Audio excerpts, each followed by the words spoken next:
Hello students, welcome back to your online video classes. Hopefully आप सब अच्छे होंगे और अपना खास ख्याल भी रख रहे होंगे। तो बच्चों आज हम लोग chemistry acid basis and salts उस चैप्टर का लास्ट वीडियो आप लोग देखने जा रहे हैं और हम बनाने जा रहे हैं। ठीक है, तो आज के वीडियो में बच्चों हम लोग डिस्कशन करेंगे जो सॉल्ट्स हैं, है ना, सम इम्पॉर्टेंट केमिकल्स और सॉल्ट्स, ओके, उनके बारे में डिस्कशन करेंगे। तो हम लोग पढ़ चुके थे the preparation of sodium hydroxide using brine solution. Okay, electrolysis करते थे हम लोग ब्राइन सोल्यूशन का और हम लोगों को सोडियम हाइड्रोक्साइड मिलता था, क्लोरीन मिलता था और हाइड्रोजन मिलता था, है ना। तो आज के इस वीडियो में बच्चों हम लोग डिस्कशन करेंगे स्टार्टिंग फ्रॉम ब्लीचिंग पाउडर, कैसे हम लोग ब्लीचिंग पाउडर बना सकते हैं। ओके, ब्लीचिंग पाउडर का एग्जैक्ट फॉर्मूला क्या होता है और हम लोग उसे एनसीईआरटी में किस तरीके से देखते हैं, वो कैसे लिखा गया होता है। तो इन सारी चीज़ों के बारे में बच्चों हम लोग आज डिस्कशन करेंगे। ठीक है, और आगे चलकर फिर बेकिंग सोडा, वॉशिंग सोडा और finally plaster of Paris. Okay, तो स्टार्ट करते हैं बच्चों हमारा आज का discussion, that is preparation of bleaching powder. ठीक है, प्रिपरेशन ऑफ ब्लीचिंग पाउडर। ठीक है, ब्लीचिंग पाउडर को किस तरीके से प्रिपेयर करेंगे। Okay, preparation of bleaching powder. Okay, so what are the chemicals required for the preparation of bleaching powder. तो देखो बच्चों, हम लोग ब्लीचिंग पाउडर के लिए क्या क्या केमिकल्स हमें चाहिए, है ना। The chemicals required, okay, what are the chemicals required. Okay, सबसे पहला पॉइंट हमारा यही रहेगा। तो हमें क्या चाहिए बच्चों, हमें स्लेटेड लाइम चाहिए। Okay, slate lime, that is calcium hydroxide, है ना। और हमें साथ में क्या चाहिए, क्लोरीन चाहिए। ओके, और साथ में हमें क्या चाहिए, chlorine, that is Cl2। Okay, तो यहाँ पर जो कैल्शियम हाइड्रोक्साइड लिया जाता है बच्चों, ये जनरली ड्राई कंडीशन में होता है ना, ड्राई, मॉइस्चर नहीं होना चाहिए। ठीक है, तो ड्राई स्लेटेड लाइम लेंगे, that is calcium hydroxide, and उसे रिएक्ट करवाएंगे किसके साथ, क्लोरीन के साथ। तो देखो रिएक्शन क्या होगा, रिएक्शन क्या होगा, what reaction will take place, कैसा रिएक्शन होगा। Now that is calcium hydroxide on reaction with chlorine, it will produce what? Now calcium oxychloride, that is CaOCl2 plus H2O. CaOCl2 plus H2O. Now this chemical compound is known as bleaching powder. This chemical compound is known as bleaching powder. Okay? और इसके बारे में तो सबको पता है ना, बड़ा ही कॉमन सा चीज है, दैट इज वाटर। ओके, अगर किसी को पता नहीं है वाटर क्या है तो वो क्या कर सकता है, कुछ नहीं कर सकता। ओके, बेकार है उसका जिंदगी। तो यहाँ देखो रिएक्शन होगा कैल्शियम हाइड्रोक्साइड और क्लोरीन के बीच में, प्रोडक्ट हमें मिलेगा calcium oxychloride water plus water. Okay, अच्छा ये एक्चुअली में इसका जो लिखने का तरीका होता है, that is CaOCl whole Cl। ठीक है, इस तरीके से लिखा जाता है बच्चों, कैल्शियम, ठीक है, और इधर एक ऑक्सीजन और यहाँ ऑक्सीजन के साथ एक क्लोराइड और यहाँ पर एक क्लोरीन। ओके, तो ये एक कॉम्प्लेक्स सॉल्ट है ना। Bleaching powder is a complex salt. ठीक है, हालांकि एनसीईआरटी में तो ऐसे ही लिख देता है, लेकिन एक्चुअली जब हम लोग उसे रिप्रेजेंटेशन करेंगे, एक्चुअल रिप्रेजेंटेशन जब उसका होगा तो इस तरीके से होना चाहिए। ठीक है, इसमें ये कॉम्प्लेक्स सॉल्ट क्यों है बच्चों, बिकॉज ब्लीचिंग पाउडर में एक कैल्शियम का आयन होता है, दैट इज Ca2+, ऑक्सीजन और chlorine that is OCl- ion होता है, और बाहर में एक क्लोरीन दैट इज Cl- होता है। ठीक है, तो तीन आयन्स हैं जिसमें से दो नेगेटिव हैं, एक पॉजिटिव है। नॉर्मली बच्चों किसी भी सॉल्ट में जो नॉर्मल सॉल्ट होते हैं, जैसे कि सोडियम क्लोराइड, इसमें एक पॉजिटिव है एक नेगेटिव है ना। उसी तरीके से अगर हम देखेंगे पोटेशियम सल्फेट K2SO4, ठीक है, तो इसमें सोडियम पॉजिटिव है दैट इज K+, और सल्फेट नेगेटिव है that is SO4 2-, 2K+ SO4 2-। तो एक पॉजिटिव होता है, एक नेगेटिव होता है, एक पॉजिटिव होता है, एक नेगेटिव होता है। नॉर्मली सॉल्ट में एक पॉजिटिव आयन होता है, एक नेगेटिव आयन होता है, लेकिन ब्लीचिंग पाउडर में एक पॉजिटिव और दो नेगेटिव आयन्स हैं, इसीलिए ये एक कॉम्प्लेक्स सॉल्ट है।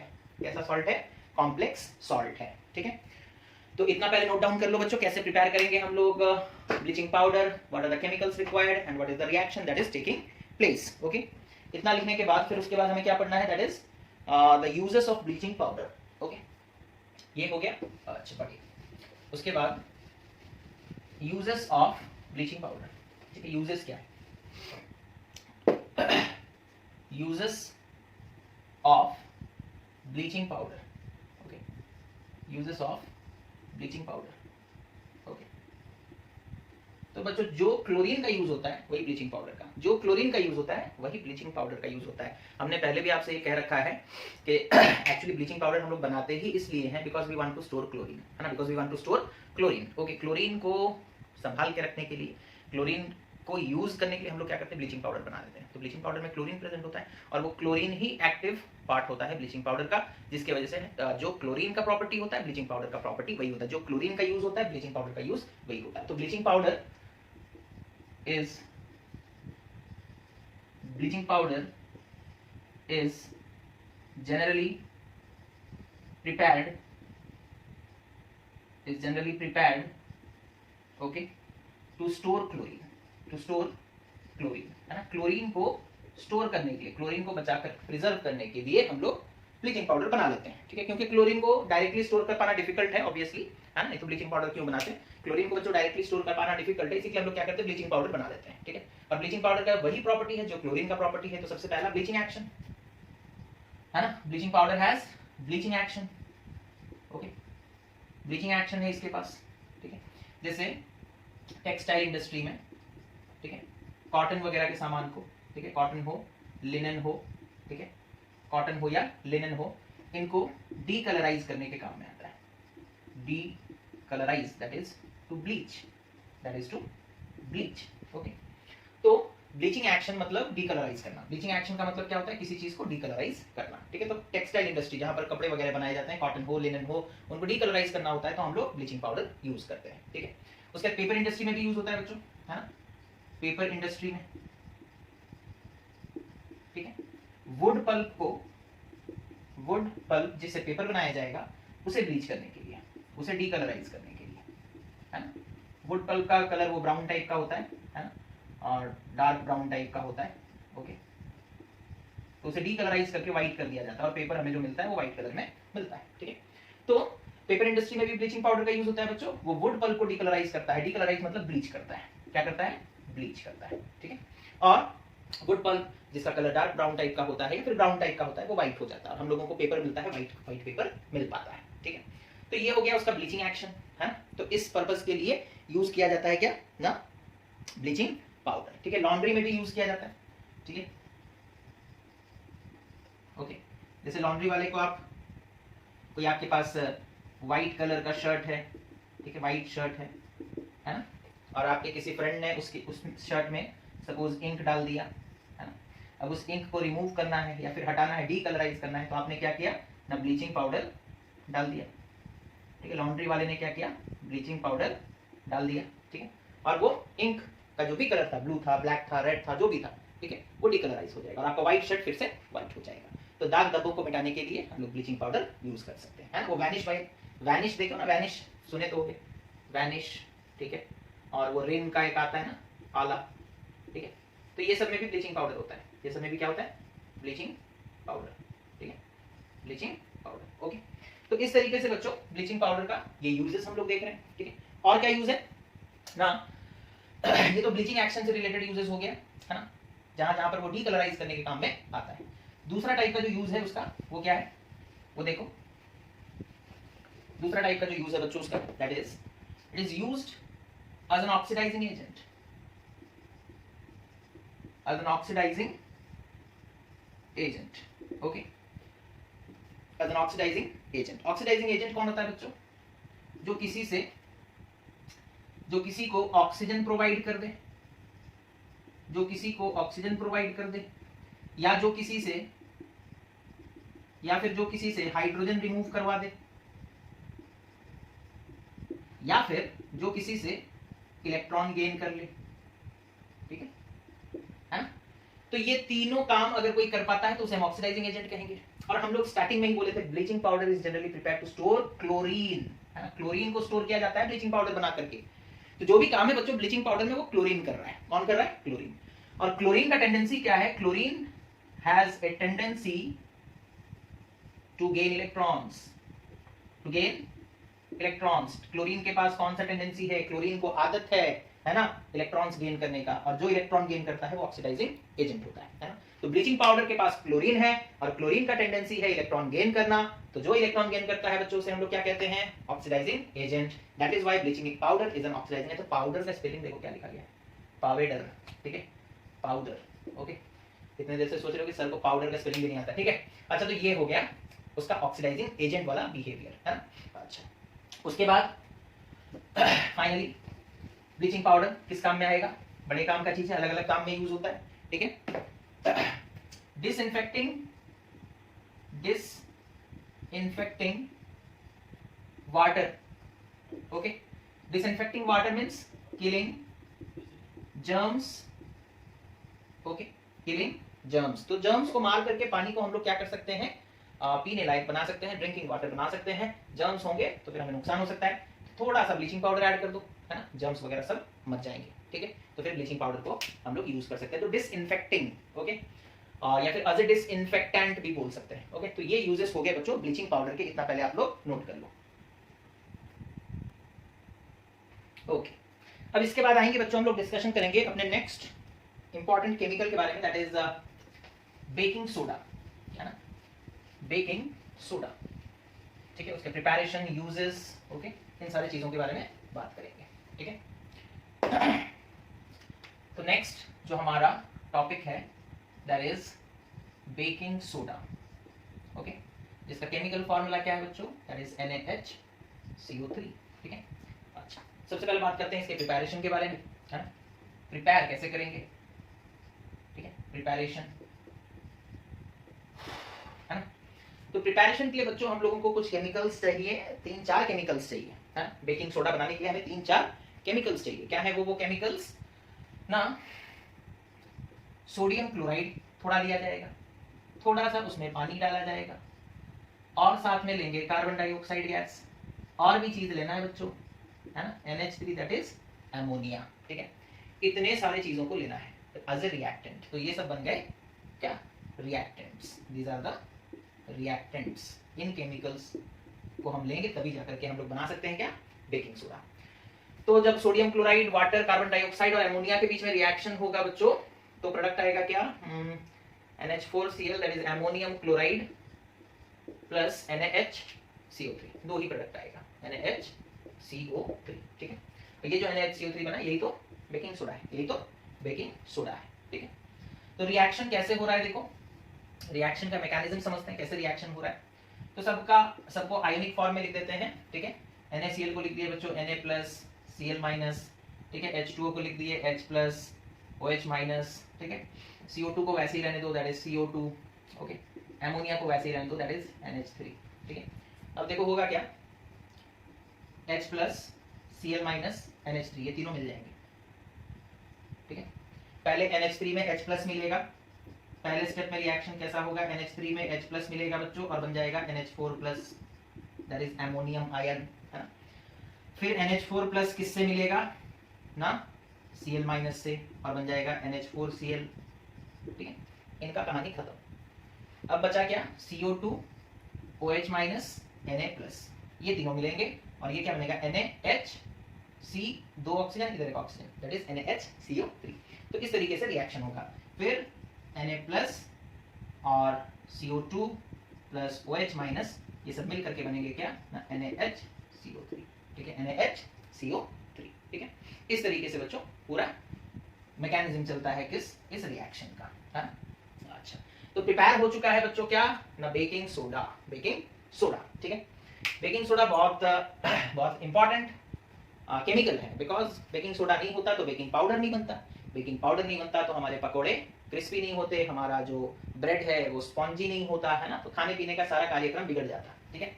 तो NaHCO3 that is baking soda is a very important chemical, okay, because it provides us with crispy pakoras and spongy and fluffy breads, okay, and cakes, okay.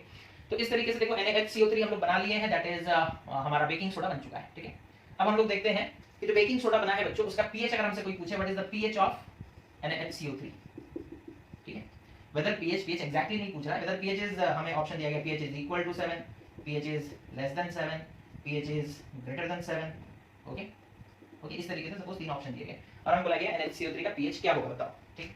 तो यहाँ देखो इसके पैरेंट एसिड और parent base को निकालते हैं। इनके parents कौन है, उनका आधार कार्ड मांग लोगे तो पता चल जाएगा, है ना। तो यहाँ देखो हमारा पैरेंट बेस कैसे निकालते हैं, मेटल में हाइड्रोक्साइड जोड़ दो, दैट इज NaOH, इसका पैरेंट बेस हो गया। HCO3 यानी कि कार्बोनिक एसिड से बना है, दैट इज H2CO3 से बना है, ठीक है। तो यहाँ देखो बेस स्ट्रॉन्ग बेस है और जो एसिड है वो वीक एसिड है, तो जो स्ट्रॉन्ग होगा उसका कैरेक्टर डोमिनेट करेगा। बेस स्ट्रॉन्ग बेस से बना है बच्चों ये, ठीक है। दैट मींस पीएच कैसा होगा, ग्रेटर देन 7, है ना। बेस का पीएच हमेशा ग्रेटर देन 7 होता है, ये तो स्ट्रॉन्ग बेस है तो पीएच ग्रेटर देन 7 होगा। तो pH of NaHCO3 is greater than 7, okay. इस चीज को नोट करो, ओके। अब आगे बढ़ते हैं। तो ये हो गया preparation, that is NaCl plus H2O plus CO2 plus NH3 बन जाएगा NH4Cl plus NaHCO3, that is baking soda, this is baking soda. फिर उसके बाद हम लोग उसका पीएच भी देख लिए, है ना, that is potential of hydrogen और पावर ऑफ हाइड्रोजन भी देख लिए। अच्छा, अब यहाँ पर देखो बच्चों, अगर हम लोग NaHCO3 को हीट करते हैं ना तो हमें एक बड़ा इंपॉर्टेंट कंपाउंड और मिलता है, ठीक है।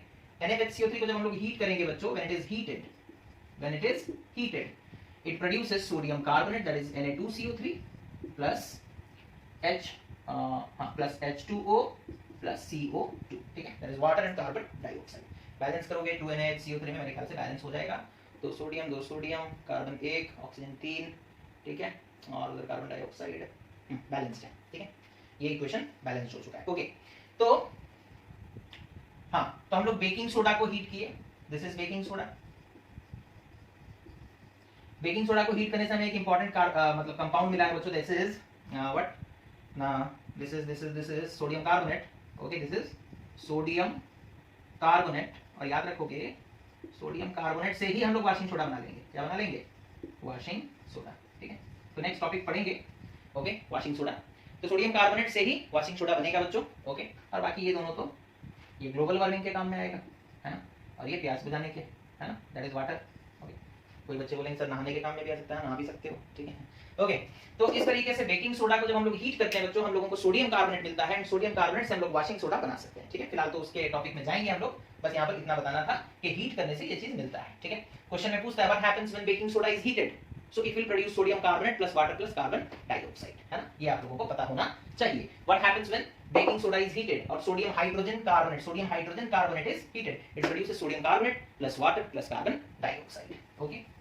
अच्छा, या फिर आपसे पूछेगा how can we prepare washing soda from baking soda, तो पहले बोलोगे कि हम लोग बेकिंग सोडा को हीट करेंगे, उससे सोडियम कार्बोनेट बनेगा, फिर उसके बाद हम लोग वाशिंग सोडा बनाएंगे, ठीक है।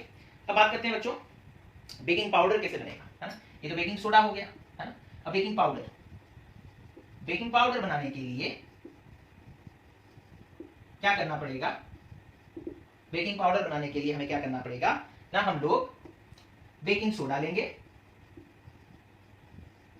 ठीक है, उसमें थोड़ा सा ऐड करेंगे क्या ना, माइल्ड एडिबल एसिड,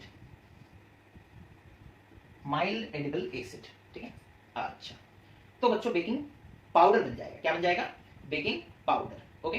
अच्छा, माइल्ड एडिबल एसिड, एडिबल का मतलब क्या होता है बच्चों, एडिबल मतलब होता है जो चीज खा पी सकते हो, है ना, जो चीज को खा पी सकते हो, ठीक है, दैट इज एडिबल।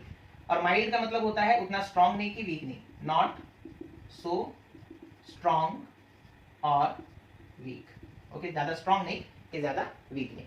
एग्जाम्पल अगर कोई आपसे पूछेगा कि माइल्ड एडिबल एसिड का नाम बताओ, तो जितने ऑर्गेनिक एसिड्स हैं, जितने भी ऑर्गेनिक एसिड्स हैं, जैसे कि लैक्टिक एसिड, है ना, उसके बाद साइट्रिक एसिड, साइट्रिक एसिड किसमें पाया जाता है, लेमन, ऑरेंजेस में साइट्रिक एसिड, मिल्क में लैक्टिक एसिड, है ना, तो साइट्रिक एसिड ये सब खा पी सकते हैं ना, ओके। लेमन खाते हो, ऑरेंजेस खाते हो, दूध पीते हो, है ना। उसी तरीके से tartaric acid, okay, tartaric acid इमली वगैरह में पाया जाता है ना, टैमरिंड, ओके। तो बुक में आपका दिया है एग्जांपल के तौर पर टार्टरिक एसिड, ठीक है। तो साइट्रिक एसिड भी हो सकता है, लैक्टिक एसिड भी हो सकता है, ठीक है, और टार्टरिक एसिड भी हो सकता है, जो कि हमें कहां से मिल जाता है, कहां से मिल जाता है, टैमरिंड, ओके, दैट इज इमली, है ना। अभी हिंदी भी भूल गए हैं, ओके, टैमरिंड से मिल सकता है बच्चों, ठीक है। अच्छा, तो बेकिंग पाउडर बनाने के लिए क्या करना पड़ता है, बेकिंग सोडा लो, उसे माइल्ड एडिबल एसिड के साथ रिएक्ट करा लो, ठीक है। हालांकि इसका रिएक्शन हमें नहीं पूछा जाता है, बट आपको याद होना चाहिए कि बेकिंग पाउडर बनाने के लिए हमें क्या करना है, बेकिंग सोडा लेना है और उसे रिएक्ट कराना है किसके साथ, माइल्ड एडिबल एसिड के साथ, माइल्ड एडिबल एसिड के साथ, ठीक है। अच्छा, अगर बाय चांस आपसे रिएक्शन पूछ ले तो ये लिख सकते हो, दैट इज, हमें पूरा रिएक्शन नहीं लिखना होता बच्चों, सिर्फ एक पार्ट लिखना होता है, that is NaHCO3, that is baking soda ले लिए, माइल्ड एडिबल एसिड है तो उसके पास H प्लस आयन होगा ही, एसिड है मतलब H प्लस आयन होगा ही। तो यहां पर लिखोगे प्लस H प्लस आयन, नीचे लिख दोगे from acid, from acid, because बाकी जो इसका एसिड में पोर्शन है उससे हमें कोई मतलब नहीं है। माइल्ड एडिबल एसिड के पास हाइड्रोजन आयन है, हमें उसी से काम है, ठीक है, हमें उसी से काम है, ठीक है।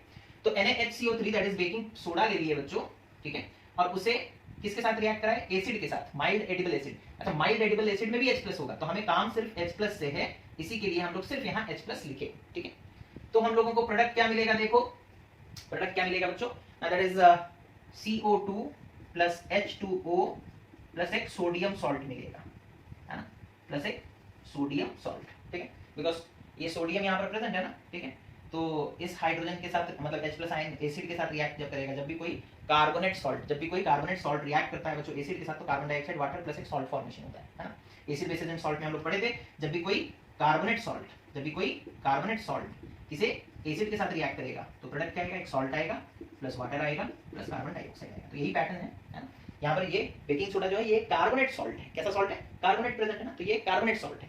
कार्बोनेट सॉल्ट जब किसी एसिड के साथ रिएक्ट करता है तो कार्बन डाइऑक्साइड वाटर प्लस एक मतलब सॉल्ट प्रोड्यूस होता है, क्योंकि ये सोडियम कार्बोनेट है इसलिए सोडियम सॉल्ट प्रोड्यूस होगा, है ना। अच्छा, तो बेकिंग पाउडर में इस तरीके का रिएक्शन होता है। अब बेकिंग पाउडर में जो कार्बन डाइऑक्साइड गैस प्रोड्यूस होता है ना, तो यही हमारे काम का है ना, बेकिंग पाउडर में, ठीक है। बेकिंग पाउडर में जो कार्बन डाइऑक्साइड गैस प्रोड्यूस होता है वही हमारे काम का चीज है। जब गैस एक्सपैंड करता है ना तो वो ब्रेड के अंदर में पोर्स क्रिएट कर देता है ना, और उसे स्पॉन्जी बना देता है, ठीक है। तो इस तरीके से हमारा बेकिंग पाउडर बनता है, ठीक है, इस तरीके से हमारा बेकिंग पाउडर बन जाता है, ठीक है।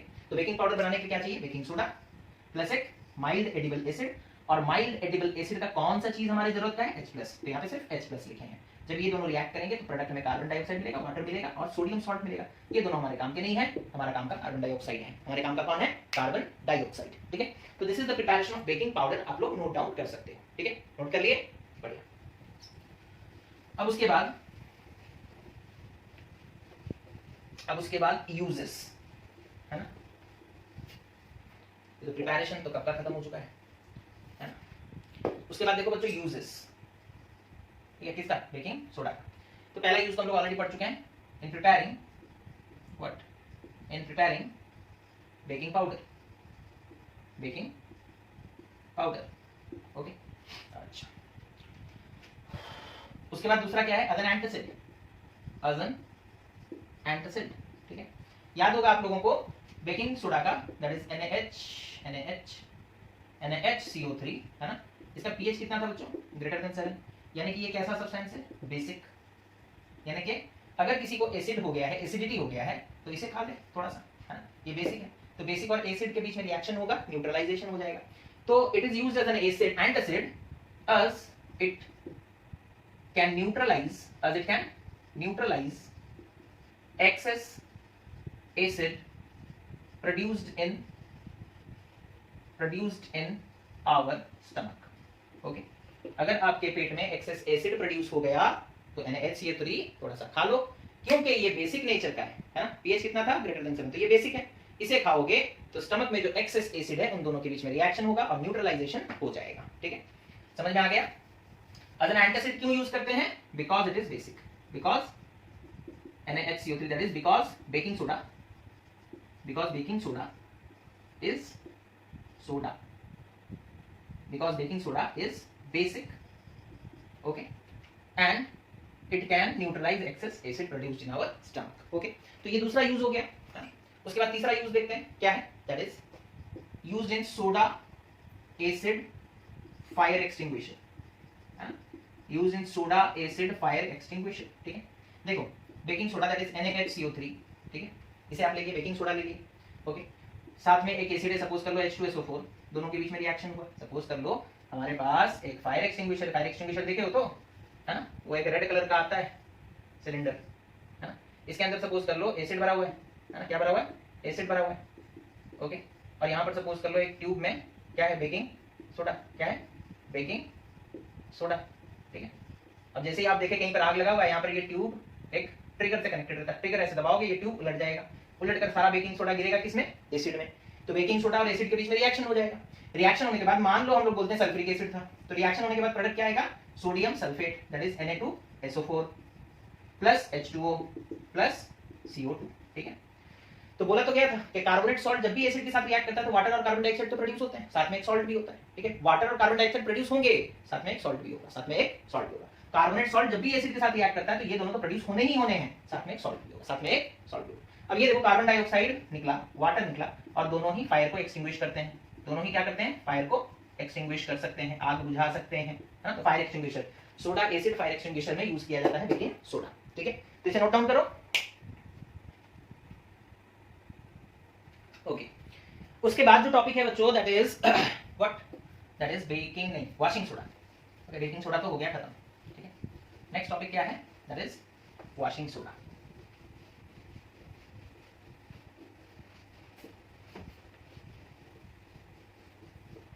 ये डस्टर भी अब खराब हो चुका है। तो नेक्स्ट डिस्कशन करेंगे बच्चों हम लोग, that is washing soda. Washing soda, ठीक है। केमिकल फॉर्मूला क्या है? दैट इज Na2CO3.10H2O, ठीक है। Na2CO3.10H2O, ठीक है। प्रिपरेशन, ठीक है। देखो प्रिपरेशन दो तरीके से हो सकता है। एक तो हमें कभी कभी क्वेश्चन में बोल देता है कि सोडियम क्लोराइड से स्टार्ट करके वॉशिंग सोडा कैसे बना सकते हैं, ठीक है। तो एक होता है क्वेश्चन में स्टार्टिंग फ्रॉम सोडियम क्लोराइड, और दूसरी तरीके से हमें पूछता है starting from baking soda, starting from baking soda, ठीक है। तो बेकिंग सोडा से तो डायरेक्टली बना सकते हैं, NaCl से अगर हमें क्वेश्चन में पूछा जाए तो हम कैसे बनाएंगे, है ना। तो देखो बेकिंग सोडा का प्रिपरेशन याद है, क्या करो ना, NaCl ले लो प्लस वाटर ले लो plus carbon dioxide plus ammonia, मिलकर बन जाएगा हमें क्या, NH4Cl प्लस NaHCO3, ये बन गया। मतलब पहले बेकिंग सोडा बनाना ही पड़ेगा, ठीक है। जो बेकिंग सोडा बना है उसे हीट करो, 2NaHCO3 को जब हीट करेंगे, ठीक है, जब हीट करेंगे तो हमें मिलेगा Na2CO3 plus H2O plus CO2, हमें ये चाहिए था, ये मिल गया, है ना। अब इसे क्या करोगे, सोडियम कार्बोनेट मिला, अभी तक वॉशिंग सोडा नहीं मिला है, इसे क्या करोगे ना, इसे एक इवापोरेटिंग डिश में ले लोगे। किस में ले लोगे? इवापोरेटिंग डिश में, ठीक है। वाटर ले लिए, ठीक है, क्या ले लिए? वाटर ले लिए, ओके, ठीक है। पहले वाटर ले लिए, अब इस सॉल्ट को उसमें डाले, ठीक है, और बना लिए क्या, Na2CO3 का सोल्यूशन, Na2CO3 का solution, that is sodium carbonate का सोल्यूशन, सोडियम कार्बोनेट का सोल्यूशन, ठीक है। सोल्यूशन बन चुका है बच्चों, ठीक है। अब क्या करोगे, इसे हीट करो, इसे क्या करो, हीट करो। कुछ वाटर के वेपर्स तुम देखोगे निकल कर बाहर चले जाएंगे, प्रोसेस ध्यान से सुनो, वाटर के वेपर्स बाहर गए, ठीक है। एक टाइम ऐसा आएगा कि तुम्हें सैचुरेटेड सोल्यूशन मिल जाएगा, सैचुरेटेड सोल्यूशन, है ना, ऐसा सोल्यूशन जिसमें और सॉल्यूट ऐड नहीं हो सकता, क्लास 9th में पढ़े थे, है ना। सैचुरेटेड सोल्यूशन मतलब एक बहुत ही गाढ़ा सोल्यूशन मिल चुका है, किसका? सोडियम कार्बोनेट का। स्टार्टिंग में तो पानी ज्यादा था, तुम सोडियम कार्बोनेट डाले और सोल्यूशन बना लिए, स्टीरिंग वगैरह किए, सोल्यूशन बन गया। उसके बाद हीट किए तो जो वेपर्स वाटर था एक्सेस, वो वेपर बनकर निकल गया, ठीक है। अब हमारे पास एक हॉट सैचुरेटेड सोल्यूशन है, सैचुरेटेड सोल्यूशन मतलब ऐसा सोल्यूशन जिसमें और सॉल्यूट ऐड नहीं कर सकते, और सॉल्ट तुम ऐड नहीं कर सकते, ठीक है। तो हमारे पास हॉट सैचुरेटेड सोल्यूशन है। अब इस हॉट सैचुरेटेड सोल्यूशन को हम क्या करेंगे, ठंडा करेंगे, it will be cooled, okay. उसे ठंडा करो, जब तुम ठंडा करोगे तो क्रिस्टल्स बनेंगे, क्या बनेंगे? क्रिस्टल्स। और वो क्रिस्टल का फॉर्मूला क्या होगा ना, Na2CO3.10H2O। तो ये पूरा प्रोसेस है बच्चों, है ना। क्रिस्टल बनाते वक्त सोडियम कार्बोनेट के साथ, एक सोडियम कार्बोनेट के साथ 10 वाटर के मॉलिक्यूल्स अटैच हो जाएंगे, ठीक है। ये होता है क्रिस्टलाइजेशन के प्रोसेस के दौरान अटैच होते हैं, ठीक है। तो ये पूरा प्रोसेस है, स्टार्टिंग फ्रॉम NaCl अगर हमें बोला जाएगा तो सोडियम क्लोराइड से स्टार्ट करते हुए हमें वॉशिंग सोडा बनाना है, तो स्टार्ट ऐसे करेंगे, NaCl लेंगे, H2O लेंगे, CO2 लेंगे, NH3 लेंगे, NH4Cl बनेगा, NaHCO3 बन गया। अब जो NaHCO3 बना उसे हीट किए तो सोडियम कार्बोनेट बना, वाटर बना प्लस कार्बन डाइऑक्साइड। अब क्या किए, इवापोरेटिंग डिश लिए, उसमें सोडियम कार्बोनेट को डाले, सोल्यूशन बना लिए, सोल्यूशन बनाकर हीट किए, हीट करने से हमें एक हॉट सैचुरेटेड सोल्यूशन मिला, किसका? Na2CO3 का, ठीक है। अब उसे ठंडा किए, ठंडा करने से क्रिस्टल फॉर्मेशन होना स्टार्ट हो जाएगा, और वो क्रिस्टल का फॉर्मूला क्या होगा बच्चों? Na2CO3.10H2O। This is washing soda, this is washing soda, यहीं पे लिख लेते हैं, दिस इज वॉशिंग सोडा। ठीक है, तो ये हो गया। स्टार्टिंग फ्रॉम बेकिंग सोडा बोलेगा तो यहां से रिएक्शन लिखेंगे, है ना, दैट इज 2NaHCO3 लिए, यानी कि बेकिंग सोडा ले लिए, उसे हीट किए, हमें मिल गया Na2CO3 plus H2O plus CO2। उसके बाद ये जो Na2CO3 मिला था, यहां से प्रोसेस रिपीट होगा, है ना। तो स्टार्टिंग फ्रॉम NaCl बोलेगा तो ये एक एक्स्ट्रा रिएक्शन तुम्हें लिखना पड़ेगा, और स्टार्टिंग फ्रॉम बेकिंग सोडा बोलेगा तो यहां से रिएक्शन लिखोगे, मतलब यहां से, दैट इज द, यहां से रिएक्शन लिखना स्टार्ट करोगे, ये रिएक्शन नहीं लिखना है। ठीक है, अगर स्टार्टिंग फ्रॉम NaCl बोलेगा तो ये रिएक्शन भी लिखना पड़ेगा। ठीक है, तो इस तरीके से बच्चों हम लोग प्रिपेयर कर सकते हैं क्या, वॉशिंग सोडा, है ना। क्या हो रहा है यहाँ पर, बड़ा इंपॉर्टेंट चीज है क्रिस्टलाइजेशन। क्रिस्टलाइजेशन कैसे बनाते हैं, क्रिस्टल्स कैसे बनाते हैं, पहले सोल्यूशन बना लो उस सॉल्ट का जिसे तुम्हें क्रिस्टल बनाना है। तो हमें सोडियम कार्बोनेट का क्रिस्टल बनाना है, तो पहले उसका सोल्यूशन बनाए, वाटर में डाले, घोल दिए, सोल्यूशन बन गया, फिर उसे हीट किए, जो एक्स्ट्रा वाटर था वो इवापोरेट हो गया, फिर क्या बना, हॉट सैचुरेटेड सोल्यूशन, एक गर्म गाढ़ा सोल्यूशन बन चुका है, उसे फिर ठंडा किए, क्रिस्टल्स बनने स्टार्ट हो गए। जो क्रिस्टल्स बने बच्चों, उसमें पर मॉलिक्यूल सोडियम कार्बोनेट, हर एक सोडियम कार्बोनेट के फॉर्मूला यूनिट के साथ, यानी कि मॉलिक्यूल के साथ 10-10 वाटर के मॉलिक्यूल्स अटैच हो गए। ये जो वाटर के मॉलिक्यूल्स अटैच हुए हैं, डॉट 10H2O, इसे हम लोग क्या कहते हैं, water of crystallization, water of crystallization. ठीक है, water of crystallization, crystallization process के दौरान ये वाटर अटैच हुआ है, इसी के लिए इसे कहते हैं वाटर ऑफ क्रिस्टलाइजेशन। तो प्रिपरेशन समझ में आ गया बच्चों, वॉशिंग सोडा कैसे बनाएंगे, है ना, समझ में आ गया वो, तो हम लोग आगे बढ़ते हैं। ओके, प्रिपरेशन हो गया खत्म। अब उसके बाद थोड़ा बात कर लेते हैं उसके यूजेस पे, है ना। सबसे पहले तो देखो, सोप और डिटर्जेंट बनाने के काम में आता है। ठीक है, वॉशिंग सोडा नाम ही है वॉशिंग सोडा, तो सबसे पहला यूज क्या है, सोप्स एंड डिटर्जेंट्स। ठीक है, बनाने के काम में आते हैं, the manufacture of soaps and detergents. ठीक है, और कहाँ ये यूज होता है, ग्लास इंडस्ट्री में यूज होता है बच्चों। ठीक है, ओके, और कहाँ यूज होता है, ग्लास इंडस्ट्री, पेपर इंडस्ट्री में भी यूज होता है। ठीक है, तो ये सब याद रखो कि कहाँ कहाँ यूज होता है, पेपर इंडस्ट्री में भी यूज होता है, और होता है in the removal of hardness of water, removal of hardness of water. ठीक है, वाटर अगर हार्ड हो, हार्डनेस ऑफ वाटर मतलब क्या, वो water which do not produce leather, that is Hindi में उसे क्या कहते हैं, झाग, क्या कहते हैं, झाग, है ना, which do not produce leather easily, है ना, ज्यादा लेदर फॉर्मेशन, झाग ज्यादा फॉर्मेशन नहीं होता, तो हम लोग बोलते हैं वाटर हार्ड हो चुका है। तो हार्ड वाटर के ट्रीटमेंट के लिए, हार्ड वाटर को सॉफ्ट बनाने के लिए हम लोग सोडियम कार्बोनेट का यूज कर सकते हैं, that is permanent, removal of permanent hardness भी लिख सकते हो, removal of permanent hardness of water. Permanent hardness, दो तरह का हार्डनेस होता है, टेम्पररी एंड परमानेंट, और एक होता है in the preparation of sodium chemicals such as borax, है ना, such as borax। तो ये हो गए बच्चों यूजेस किसके, सोडियम कार्बोनेट के, है ना। इतने यूजेस पहले आप लोग नोट डाउन कर लीजिए। ठीक है, अच्छा, उसके बाद बात करेंगे, ये हो गया, बैठा दें। उसके बाद बात करेंगे बच्चों, that is water of crystallization के बारे में थोड़ा बात कर लेते हैं। ठीक है, water of crystallization, water of crystallization. ठीक है, ओके, तो क्या है इसका definition, the definite number of water molecules which gets loosely attached to one molecule or to one formula unit, बोलेंगे तो ज्यादा बेटर होगा, to one formula unit of a salt during the process of crystallization is called water of crystallization,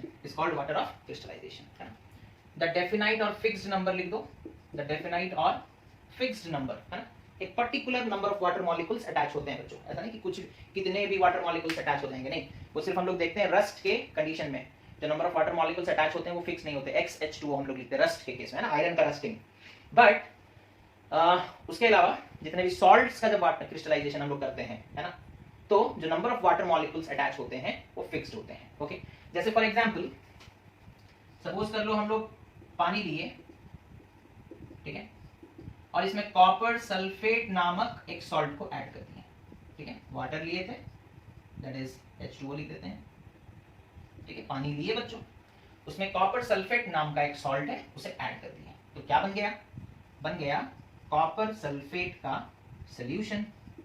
फिर हम क्या बोले थे, इस सॉल्यूशन को एक इवापोरेटिंग डिश में ले लिए, किस सॉल्यूशन को, कॉपर सल्फेट के सॉल्यूशन को, ठीक है, कॉपर सल्फेट के सॉल्यूशन को एक इवापोरेटिंग डिश, ये डिश का नाम क्या है, इवापोरेटिंग डिश, ठीक है, उसमें ले ली, उसे बच्चों हम लोगों ने हीट किया तो वाटर वेपर्स बन करके बाहर निकलने लगा, है ना, वाटर जो है वो वेपर बन के बाहर निकलना स्टार्ट कर दिया, ठीक है। अच्छा, कुछ देर के बाद, है ना, कुछ देर के बाद वाटर का वेपर जैसे जैसे बाहर निकलता जाएगा, वाटर जब वेपर बनकर बाहर निकलता जाएगा तो हमें एक hot saturated solution of copper sulphate मिल जाएगा, है ना, एक गर्म गाढ़ा सॉल्यूशन कॉपर सल्फेट का मिलेगा, ठीक है। अच्छा, तो अब वाटर वेपर्स निकलना बंद हो गया, हमने हीट करना भी बंद कर दिया। अब हमारे पास क्या है बच्चों, अब हमारे पास है एक hot saturated solution of copper sulphate. इसे अब हम क्या करेंगे, इसे ठंडा करेंगे, we will cool it down. Okay, इसे हम लोग क्या करेंगे, ठंडा करेंगे, ठीक है। ठंडा करने पर हम लोग देखेंगे बच्चों क्रिस्टल्स बनने स्टार्ट हो जाएंगे। क्या बनने स्टार्ट हो जाएंगे, क्रिस्टलाइजेशन का प्रोसेस स्टार्ट हो जाएगा, क्रिस्टलाइजेशन, है ना, क्रिस्टल्स फॉर्मेशन स्टार्ट हो जाएगा, क्रिस्टल फॉर्मेशन, ठीक है। और बच्चों जब हम लोग चेक करेंगे तो हम लोग देखेंगे कि कॉपर सल्फेट का एक मॉलिक्यूल यानी कि one formula unit that is one molecule, okay, हालांकि मॉलिक्यूल और फॉर्मूला यूनिट में डिफरेंस है, यहां पर हम लोग उस चीज के बारे में बहस नहीं करेंगे। उसके साथ 5 वाटर के मॉलिक्यूल्स अटैच हो जाते हैं, .5H2, ठीक है। अच्छा, तो ये जो सॉल्ट बना बच्चों, ये कैसा सॉल्ट है, इसमें वाटर ऑफ क्रिस्टलाइजेशन प्रेजेंट है। ऐसे सॉल्ट्स जिसमें वाटर ऑफ क्रिस्टलाइजेशन प्रेजेंट होता है उसे हाइड्रेटेड सॉल्ट कहते हैं। क्या कहते हैं, हाइड्रेटेड सॉल्ट, ठीक है, समझ में आ गया। अच्छा, कॉपर सल्फेट .5H2 के बारे में ही अगर हम लोग पर्टिकुलरली बात कर रहे हैं तो इसका कलर होता है ब्लू, ठीक है। ओके, हीट करोगे बच्चों ये 5H2 चला जाएगा तो फिर उसका कलर हो जाएगा व्हाइट, ओके। तो ये सारा काम होता है क्रिस्टलाइजेशन में। हालांकि इस चीज के बारे में हम लोग पहले भी पढ़े थे, ये एक तरह का रिवीजन हो गया आपके लिए, है ना। तो जैसे कि वॉशिंग सोडा बनाते वक्त हम लोग क्या किए थे, वो प्रोसेस आप लोगों को पूरा बता दिया गया है ना। वॉशिंग सोडा बनाते वक्त फिर से देख लो, वॉशिंग सोडा बनाने के लिए हम लोग सोडियम कार्बोनेट का सॉल्ट लिए प्लस उसमें वाटर मिक्स किए, ठीक है, दोनों का सोल्यूशन बना लिए। उस सोल्यूशन को इवापोरेटिंग डिश में लिए, हीट किए, हमें एक सैचुरेटेड सोल्यूशन मिल गया, ठीक है। उस सैचुरेटेड सोल्यूशन को ठंडा किए, हम लोगों को क्रिस्टल्स मिला और उस क्रिस्टल्स में हम लोग देखे कि सोडियम कार्बोनेट के साथ 10H2O अटैच है ना, 10 वाटर के मॉलिक्यूल्स अटैच्ड है। तो ये था पूरा का पूरा प्रोसेस वॉशिंग सोडा बनाने का। सिर्फ सोडियम कार्बोनेट बना लेने से काम नहीं बनता, सोडियम कार्बोनेट .10H2O तक हमें जाना पड़ेगा, ठीक है। तो ये हो गया बच्चों वॉशिंग सोडा का कहानी खत्म, ठीक है। अच्छा, ऐसा ही एक हाइड्रेटेड सॉल्ट है बच्चों, कैल्शियम सल्फेट .2H2O। ऐसा ही एक हाइड्रेटेड सॉल्ट है जिसके बारे में हम लोगों को पढ़ना है। हाइड्रेटेड सॉल्ट्स के कैटेगरी में हम लोग देखें Na2CO3 .10H2O, ये एक हाइड्रेटेड सॉल्ट है जिसका नाम क्या है, वॉशिंग सोडा, वॉशिंग सोडा। एक और हाइड्रेटेड सॉल्ट है, मतलब जिसमें वाटर ऑफ क्रिस्टलाइजेशन प्रेजेंट है ना, that is calcium sulphate .2H2O। अब हमें इसके बारे में पढ़ना है, ठीक है। और ये हाँ, तो देखो इसके बारे में पढ़ते हैं, कैल्शियम सल्फेट .2H2O, ठीक है। इसका नाम क्या है बच्चों, इसका नाम है जिप्सम, जिप्सम, ठीक है। तो सारा कहानी जिप्सम से ही स्टार्ट होगा और प्लास्टर ऑफ पेरिस में खत्म होगा, ठीक है। तो कैल्शियम सल्फेट .2H2O जिसका नाम है जिप्सम, है ना, उसमें 2 मॉलिक्यूल्स वाटर के प्रेजेंट होते हैं, ठीक है। अब हम लोग क्या करेंगे ना, जिप्सम को हीट करेंगे, ठीक है, जिप्सम को हीट करेंगे। टेम्परेचर कितना रखेंगे बच्चों ना, 100 डिग्री सेल्सियस, ठीक है। तो क्या होगा, वाटर जो है वो बॉयल होने लगेगा, बाहर निकल कर जाने लगेगा, ठीक है, वेपर बन जाएगा, ठीक है। तो हीट हमें इतना करना है कि जिप्सम जो है वो POP यानी कि प्लास्टर ऑफ पेरिस तक ही कन्वर्ट हो पाए। प्लास्टर ऑफ पेरिस बन जाए। और plaster of Paris that is commonly known as POP, POP, POP, ठीक है।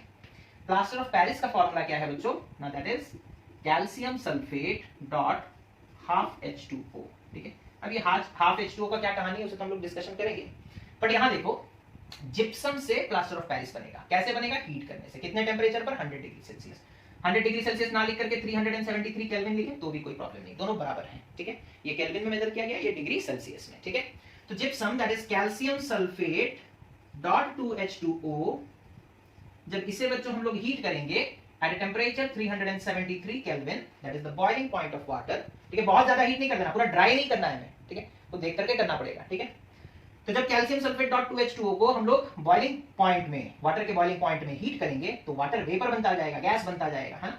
लेकिन हमें कंप्लीटली ड्राई नहीं करना है, ये हमारे हाथ में है, कंप्लीटली ड्राई नहीं करना है, ठीक है। हम लोग तब तक हीट करेंगे जब तक calcium sulphate dot half H2O नहीं बन जाता, ठीक है। Calcium sulphate dot half H2O, ठीक है। तो हाफ 2H2O में से हाफ H2O इधर है बच्चों, तो बाकी कितना बचा? 1.5 H2O, वो अलग से निकलेगा, ठीक है। अच्छा, तो ये है बच्चों, ये जो बना, this is called plaster of Paris, this is called plaster of Paris, ठीक है, POP, इतना नोट कीजिए, ओके। तो इस तरीके से बच्चों हम लोग प्लास्टर ऑफ पेरिस बना सकते हैं ना। अब ये हाफ H2O वाला कहानी समझते हैं। हाफ H2O एग्जिस्ट नहीं करता, बट हम लोग लिख तो रहे हैं, है ना। एनसीईआरटी में लिखा जाता है हाफ H2O। तो या तो एनसीईआरटी वाला पागल है, या फिर हम लोग समझ नहीं पा रहे, तो समझते हैं कि कौन, या तो वो पागल है या फिर हम लोग अभी तक समझे नहीं है, ठीक है। देखो तो एक्चुअली होता क्या है, हम लोग लिख रहे हैं हाफ H2O, ठीक है। एक्चुअली देखो, जब हम लोग प्लास्टर ऑफ पेरिस का स्ट्रक्चर देखते हैं, जब हम लोग किसका स्ट्रक्चर देखते हैं? प्लास्टर ऑफ पेरिस का, ठीक है। उसका जब स्ट्रक्चर देखते हैं बच्चों तो कुछ ऐसा स्ट्रक्चर होता है।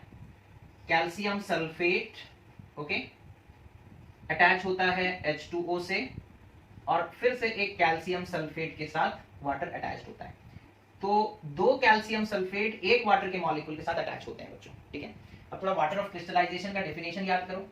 हम लोग क्या लिखते थे? The fixed number of water molecules attached with 1 formula unit of salt, ठीक है, 1 फार्मूला यूनिट ऑफ सॉल्ट, ठीक है। हम लोग क्या लिखते थे? The fixed number of water molecules, okay, attached with 1 formula unit of salt. कितने फार्मूला यूनिट? 1। तो यहां हम लोग जब देखते हैं प्लास्टर ऑफ पेरिस के स्ट्रक्चर को, तो देखा जाता है कि दो सॉल्ट के मॉलिक्यूल्स एक वाटर के साथ अटैच्ड हैं। तो दो सॉल्ट के मॉलिक्यूल्स अगर एक वाटर के साथ अटैच्ड हैं, तो एक सॉल्ट का मॉलिक्यूल हाफ वाटर के साथ अटैच्ड होगा, है ना। यहां पर देखो ऐसे दो कैल्शियम सल्फेट अटैच हैं 1 H2O के साथ, ठीक है।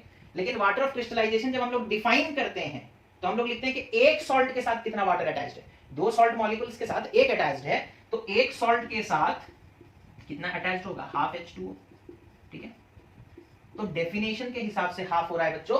एक्चुअल स्ट्रक्चर में जब हम लोग देखते हैं तो दो कैल्शियम सल्फेट के मॉलिक्यूल्स एक वाटर के मॉलिक्यूल को शेयर करते हैं, ठीक है। तो प्लास्टर ऑफ पेरिस का एक्चुअल स्ट्रक्चर ये है, लेकिन वाटर ऑफ क्रिस्टलाइजेशन के डेफिनेशन के आधार पर, है ना, डेफिनेशन कहता है कि कितने वाटर के मॉलिक्यूल्स एक फार्मूला यूनिट यानी कि एक मॉलिक्यूल सॉल्ट के साथ अटैच्ड है। तो दो मॉलिक्यूल सॉल्ट के साथ एक वाटर अटैच है, तो एक मॉलिक्यूल सॉल्ट यानी कि 1 फार्मूला यूनिट के साथ 1 फार्मूला यूनिट, ठीक है, 1 फार्मूला यूनिट, ठीक है, जिसे जनरली आज तक हम लोग मॉलिक्यूल्स कहते हुए आ रहे थे, सॉल्ट के केस में उसे फार्मूला यूनिट कहा जाता है। तो एक फार्मूला यूनिट के साथ कितना अटैच होगा? हाफ, है ना। तो by definition it is half, but in actual case दो कैल्शियम सल्फेट के मॉलिक्यूल्स एक वाटर के मॉलिक्यूल के साथ अटैच हैं, ठीक है। तो अगर दो एक के साथ अटैच हैं तो एक कितने के साथ अटैच होगा? हाफ, ठीक है। और एक सॉल्ट के मॉलिक्यूल के साथ जितना वाटर अटैच होता है उसी को वाटर ऑफ क्रिस्टलाइजेशन कहते हैं। तो हम लोग फॉर्मूला लिखते वक्त लिखते हैं क्या प्लास्टर ऑफ पेरिस का? ना CaSO4 डॉट हाफ H2O, ठीक है। आपको अगर दिक्कत है तो आप ऐसे भी लिख दो 2CaSO4, कैल्शियम सल्फेट 2 है, 2CaSO4 डॉट H2O, तो भी कोई प्रॉब्लम नहीं है, हाफ की जगह 1 हो गया, है ना। बट एनसीईआरटी में ऐसा लिखा है और वो क्वेश्चन भी पूछता है कि ऐसा क्यों लिखा गया है, हाफ क्यों है, ठीक है।